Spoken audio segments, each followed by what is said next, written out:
Work? All right. Sorry about that little hiccup, friends.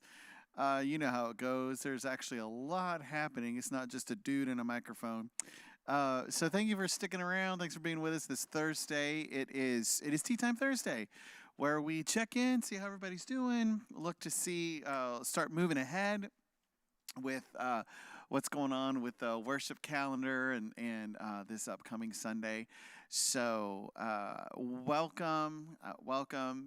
Do whatever you got to do to pull over and stop and get your food, do your lunch break, just get a little bit of peace, carve out some space for a conversation.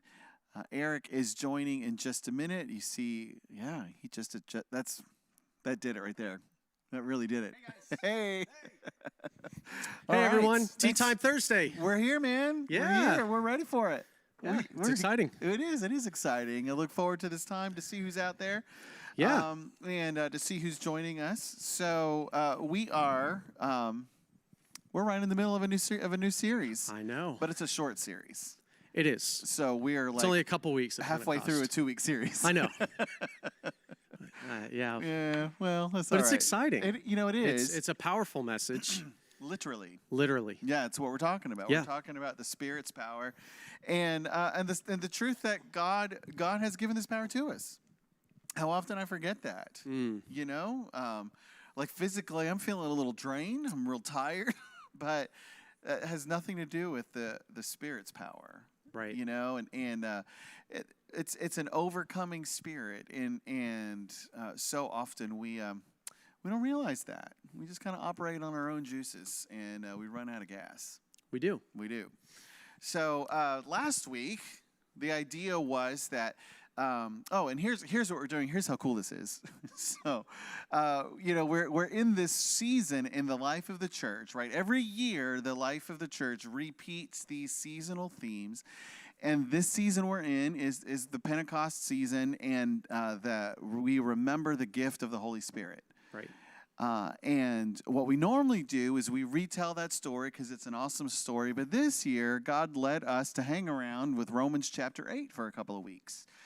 And so, I mean, let's just start right there. Like Romans chapter 8, that's a pretty great chapter. It's got a lot going in it about what does it mean to really live into the Spirit, to really live with the Spirit alive in you, which... man, it changes everything. That's the point of Romans 8. So last week, we were looking at, what does it mean to have, what does it mean that the Spirit has been poured out in us, and what does that really look like in us, right? And this week we're looking at a little bit specific that we've been included in. It's not just that this has been given to us, but we've been wrapped up in. And so the verse today that we're looking at is that you've been given the Spirit that it is an including Spirit. Are you looking it up? Yeah. Yeah. So this is Romans chapter 8. It'd be really great if you spend a little time reading the whole chapter, or the whole book, or the whole Bible. But or start at Romans 8. Right now. Verse 15 through 16. Yeah, that's where we are right now. So it says, you didn't receive a spirit of slavery to lead you back again into fear, but you received a spirit that shows you are adopted as his children.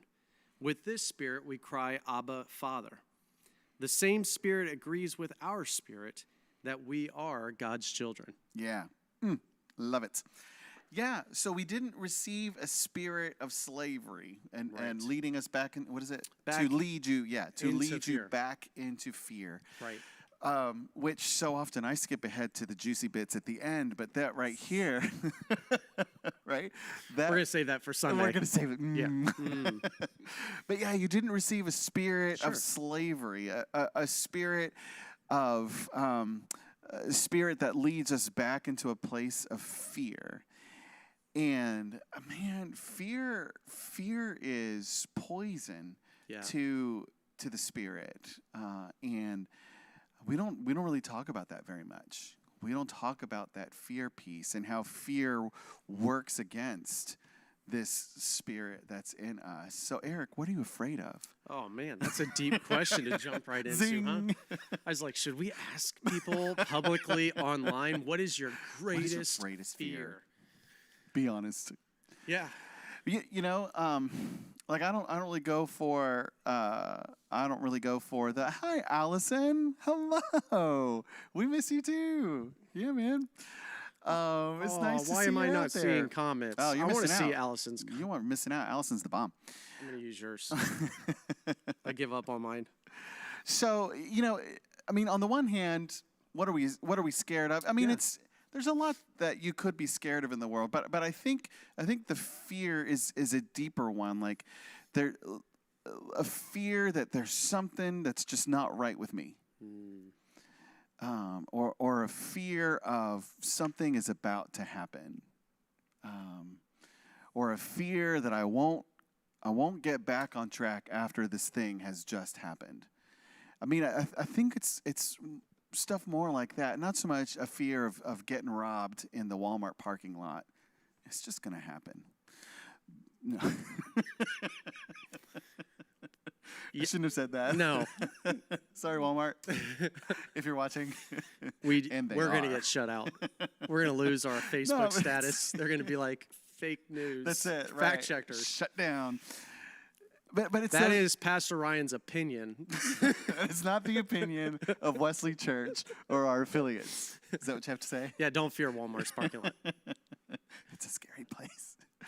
But it's, I mean, and those fears, they can be real fears, Yes, right? But yeah. but there's a way that we can approach fear that really just that limits us, that limits our life. Right. You know, that limits our sharing of the self. That limits our inclusion of other people in our life. You know, I mean, that's one thing. Like, you want to talk about what's scary, it's other people. Yeah. Right? Even the ones that you love. I mean, there's no guarantee they won't get it wrong and do something that hurts you. But we didn't receive that kind of spirit. We received a different kind of spirit. And I think we've really got to take hold of that. Yeah, you know, and I think about, like, this is a hot topic when it comes to memes, when it comes to inspirational quotes. I feel like most of them, even like graduation speeches, because there's a lot of people graduating right now, keynote speakers or key speakers, they touch on this idea of fear, right? Because I feel like it's ingrained in us. It's ingrained in our society. I don't think the news helps very often with publicizing a lot of the bad and not the good. But it puts this, whether you know it or not, or whether you feel it or not, perhaps it's this idea of fear that then creeps into our decisions and how we live. Maybe we are looking over our shoulders. But it's interesting that how many times the Bible says, do not fear. Right. It's a lot. It does. It's a lot. Yeah. And yet, sometimes, you know, like when the angel showed up, do not be afraid. I bring good news, right, of great joy for all people. So it's like now we get into Romans and it's like, do not fear. The Spirit is upon you. The Spirit is actually in connection, and you've got to remember and hold on to, and it has to take root that you are God's child and He has you. Yeah. No matter what happens or no matter what we face in life. The struggle is real. You know, fear is real. I just, sometimes it can get the best of us.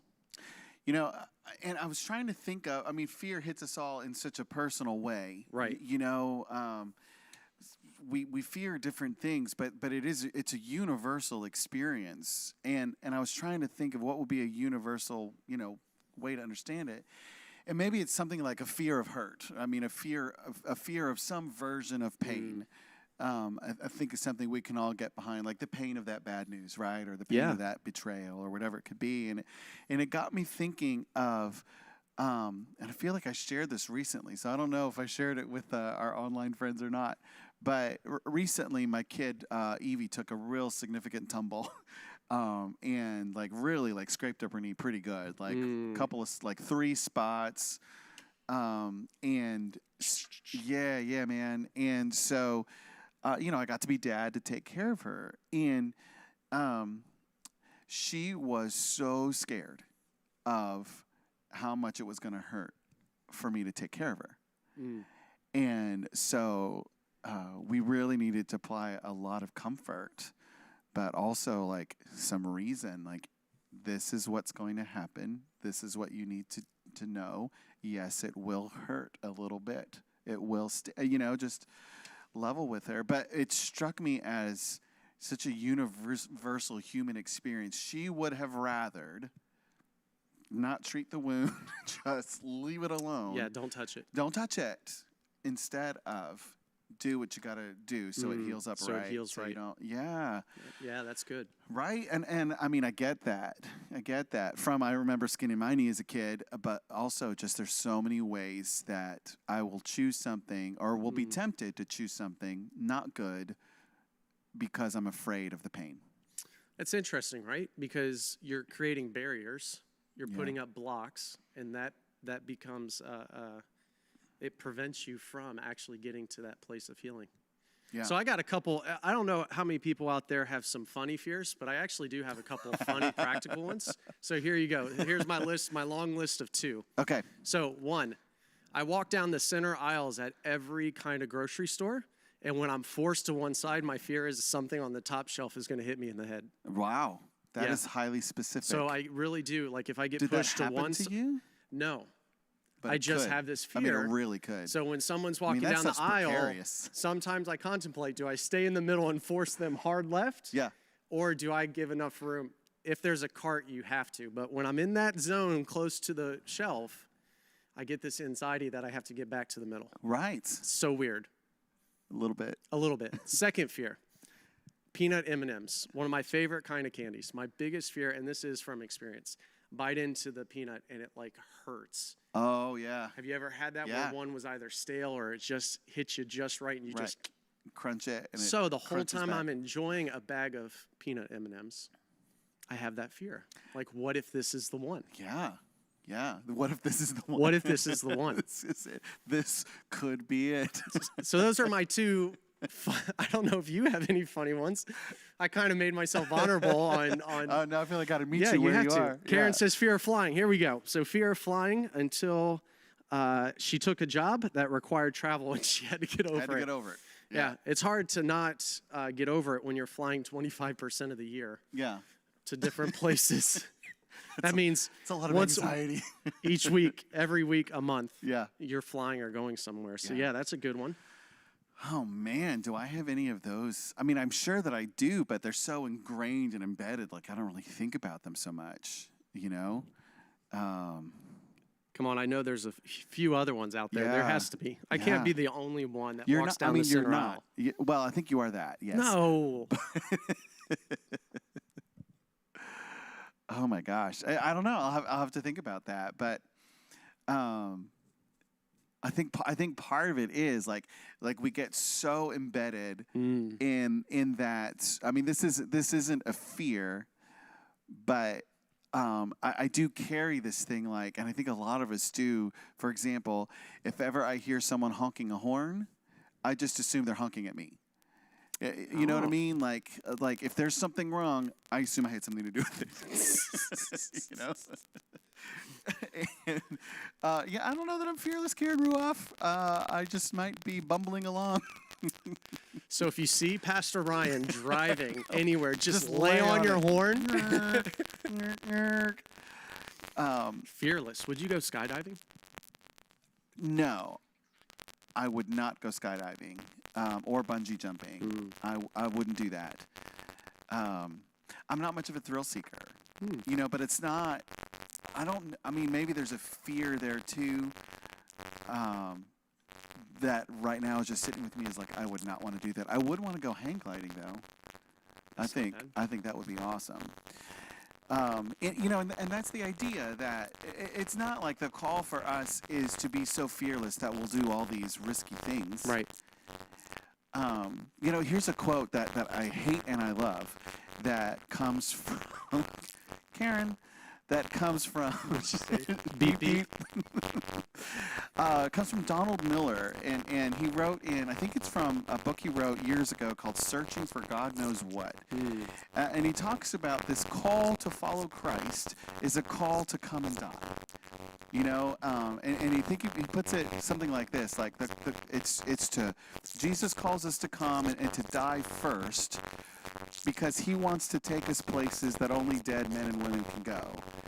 You know, where there's this idea of he wants his followers to be fearless, to not resist the call, to go to some place that might stretch us, might bring us a little close to the edge of the cereal aisle, right? I mean, what if that's where that ministry needs to happen? And that, you know, that's the idea that our lives, we've been bought with a price. You know, and what we've received in that understanding with Christ is we've received this Spirit, which is not a guarantee that, you know, we will no longer have anything bad happen to us. Right. But it's a guarantee that we will share in the victory of Jesus Christ, regardless of what happens to us. I mean, Jesus said you're going to have trouble, but take heart because he's overcome the world. Absolutely. Yeah. Absolutely. Sorry about the interference, everyone. You know how it is. It's Thursday. Yeah. Thursday's interference day. So we'll work on that. We'll work on it. Hopefully that's fixed by Sunday. Yeah. There has been a lot of, if you're one of our regulars that checks in online, you've seen that we've been able to make a lot of improvements. There's a lot of pieces that are part of our technological puzzle, and one goes down and it affects things. And so we've had to replace our encoder. And it sounds like some more needs to be fixed. But thank you guys for hanging out and powering through that, because broadcast is not easy. There's a lot to it. Right. I'm just glad we can still connect. I am, and I'm glad to see some of our regulars that connect with us. So here's one of the things that would be a really good place, a good landing place for us. It's the same landing place of the verse. That you know, the heart of God is not to create a bunch of independently operating people that can move fearlessly, freely through the world. That's not the heart of God. The heart of God is to create a family that experiences a loving presence that overcomes all fear. And so the landing place in this little verse, in this little section, is this Spirit that you've received. No, it's not one of fear. It's one of adoption. It's one of adoption where you recognize that, and you recognize in the deepest places who you are, that you're God's child. That you're God's child. Which gets us through those times. Like Evie was able to adjust to me caring for her because she knows I'm her daddy. Right. You know, and so she was crying, she was yelling, but she also wasn't resisting because she knows I'm her daddy. And I take care of my kid. How much more so? Yeah. How much more so? So whatever's going on with you, whatever pain that you're feeling or you're afraid of or whatever's going on, I hope that this gives us a little bit of hope for moving forward, that we receive this Spirit that really brings us in, that proves to us the deepest place we are. We're God's kids. Yep. That makes all the difference. Absolutely. All right, well, thanks for sticking around with us. We will see you Sunday. We'll be worshiping online at 9:30. If you're local and want to come to campus, we've got we'll also be at 9:30 and also at 11. And this Sunday is the last Sunday for our drive-through, our drive-in service. Yeah. It's concluding this Sunday. It's been an awesome ride, and I'm grateful for all that God has done with that. So if you're local and want to experience the drive-in service, not drive-through, drive-in. You're not set up for that. Just drive through. You get a sermon in 3 seconds. Just pop it in the window. That's the last one is this Sunday. So I hope that you live into the spirit of hope and love that God gives us, and that you stay close, stay safe, and we'll see you soon. Have a great weekend, guys. Take care. Take care.